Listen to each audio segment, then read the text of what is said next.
बातमी आहे हिंगोलीमध्ये मुसळधार पाऊस झालाय। त्यामुळे यवतमाळ त्याचबरोबर हिंगोलीच्या सीमेवर असलेलं इसापूर धरण 100% भरलंय। इसापूर धरणाचे 15 पैकी 13 दरवाजे उघडण्यात आले आहेत। तर 54,466 क्युसेकनं पैनगंगा नदीपात्रामध्ये पाण्याचा विसर्ग सुरू आहे। त्यामुळे पैनगंगा नदीकाठच्या गावांना सतर्कतेचा इशारा देण्यात आलाय। ड्रोनच्या सहाय्याने ही दृश्य टिपलेली आहेत आणि आढावा घेतला आमचे प्रतिनिधी रमेश चेंडके यांनी।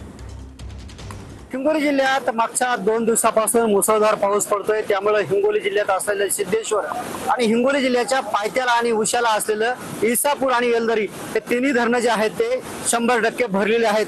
मी आता आहे इसापूर धरण। खरं तर इसापूर धरण हे यवतमाळ जिल्ह्यामध्ये येते आणि हेच यवतमाळ जिल्ह्यातलं इसापूर धरण आता 100% भरल्याचं आपल्याला पाहायला मिळत आहे। पहिल्यांदाच काल जे आहेत ते पेनगंगा आणि पूर्णा या तिन्ही नद्या जे आहेत ते दुतडी भरून वाहत आहेत। आपण बघतोय सगळं इसापूर धरणाचं जे आहे ते आपण या ठिकाणी ड्रोनच्या माध्यमातून सगळं छायाचित्र बघितलं आणि हेच इसापूर धरणाचे जे आहे ते आता 13 दरवाजे उघडले आहेत आणि या 13 दरवाजाच्या द्वारे जे आहेत ते पूर्णा नदी पात्रातून पेनगंगा नदी पात्रामध्ये जे आहेत ते 54,466 क्युसेस वेगानं पाणी पेनगंगा नदी पात्रात सोडण्यात आलेले आहे। त्यामुळे पेनगंगा नदी काठच्या सर्व गावांना जे आहेत ते धरण प्रशासनाच्या वतीने सतर्कतेचा इशारा देण्यात आलेला आहे।